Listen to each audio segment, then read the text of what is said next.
Hey, what's going on, YouTube?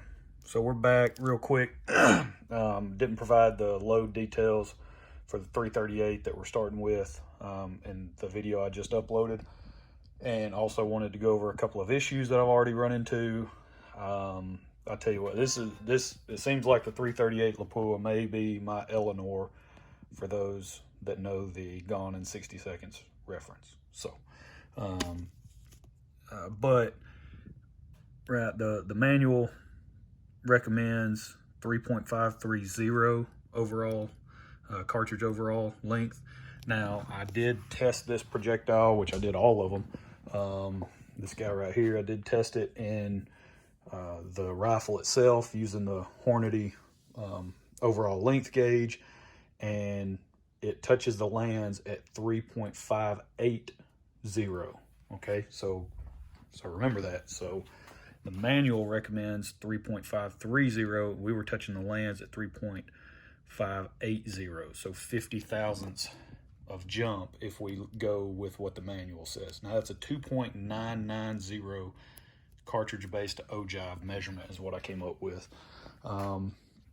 So that's pretty cool. I mean, we can load, per the manual recommendations and only be 50 thousandths off the lands. That's pretty cool, if you ask me. I mean, this is, short, fat projectile, so it's not your long VLD style and all that. So it is short. You probably have a little bit of room to play with there if you wanted to stretch it out a little bit further. But that's the good news is I don't have to stretch it far to make that adjustment, and then come closer to hitting the land. So still out here teleworking. Where was it? Okay, it's in here somewhere. I gotta find it now.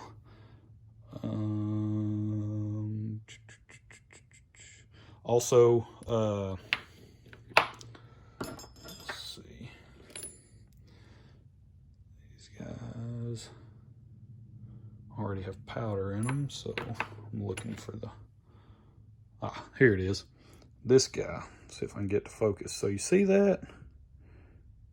See that right there? That shiny spot kind of jacked up the lip there just a little bit. Yeah, so what happened? Freaking Lee hand priming tool, which I've used. I mean, this has been one of the few things I've kept from the original kit that I bought to get started reloading over 4 years ago. This thing has always served me really well, loading anywhere from 223 up to 30-06. I've used this to prime all my cases. Never had a problem until today. Okay, trying to prime these guys with that tool ain't happening. Okay, and mostly obviously I believe that's just because of how tight these primer pockets are. These things are super tight.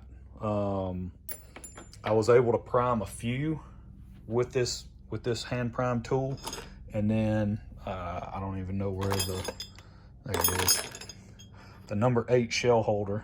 That was the only one that I had that would actually work, and it was a really snug fit.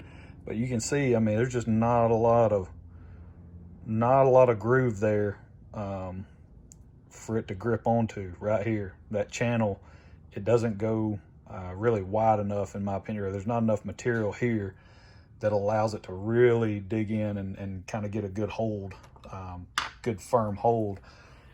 And so I was priming one, and because of how tight the primer pockets are, that's the one that I kind of flattened that side. It popped out halfway through me priming it, and I had to get a screwdriver to kind of pry it out. And I was like, you know what, forget this. So I switched over to this guy, the RCBS Universal hand priming tool, which is the first time I've actually used it. I've had this thing for a while and never used it, but today I'm so thankful that I did have it, because that was the only way I was able to get these guys primed up. The primer pockets are super tight. I know, I hear you, hey, first world problems. you know, freaking, you're over there dealing with Lapua brass, you know, Crimea River. Yeah, well, it is what it is, okay? I'm just letting you know that's something that I dealt with. I didn't pay full price for this stuff again, by the way. Only 77 bucks for 100 pieces, smoking deal. But that just, so I've already run into a few issues there where primer pockets are super tight, had to adjust, you know, use a different hand priming tool. Didn't have the proper shell holder, you know, to be able to run them up and through the expander there. So yeah, just running into a few little hiccups right off the bat here. But we're gonna get through it. So that's it. And then also the cartridge overall length. I mean, we'll probably go with the 3.53 recommended. You know, by the manual, by the Spear manual. We'll start with that, and then if we see any promising loads there, and I'm also changing the load. I know I said we're only going to jump a couple of tenths. Nah, there's such a wide gap. I think the Sierra manual goes from like 95 grains up to 104. So I mean that's a pretty wide swath of sort of reloading margin there. So I'm gonna start at 97. I'm going to go from 97 up to like 101.5. We're going to jump half grain increments. So we're going to do that and just keep an eye on everything as we go up, and then make sure, you know, we don't do anything too crazy. But there you go. There's the update. So already running into a few issues. Just thought I'd mention those and mention the change in the charge weights that we're going to go with. So that's it. And got to get back to it now. Hope you guys have a good one.